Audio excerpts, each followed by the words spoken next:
大家好，我是小高姐。今天我们来做非常酥脆的炸薯角。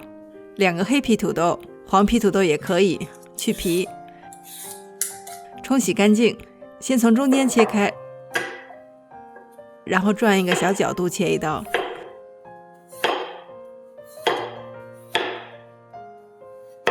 我切的不是很厚，转过来你可以看到它的厚度。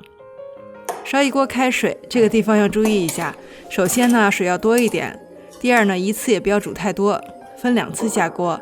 这样做的目的呢是保持比较高的水温，土豆不容易破。大火迅速把水烧开，然后火调小，从下锅到出锅一共煮3分钟。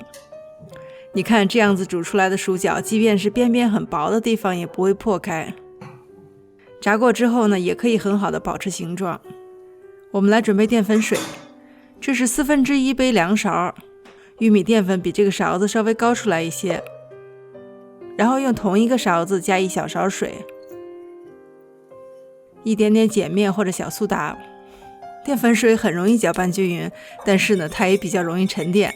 你用之前呢，再把它搅一搅，放入煮好的薯角，轻轻的拨动，让薯角裹上一层薄薄的淀粉。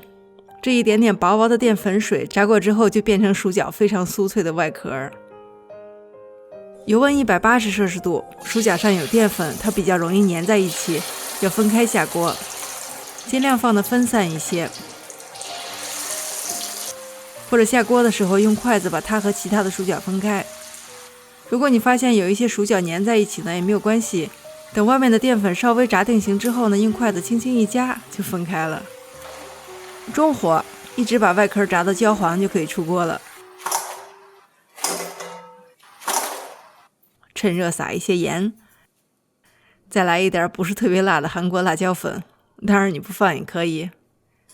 我抖动盆子的时候呢，你可以听到它的声音非常的清脆，这个是刚炸出来的效果。放凉一点我们再看看。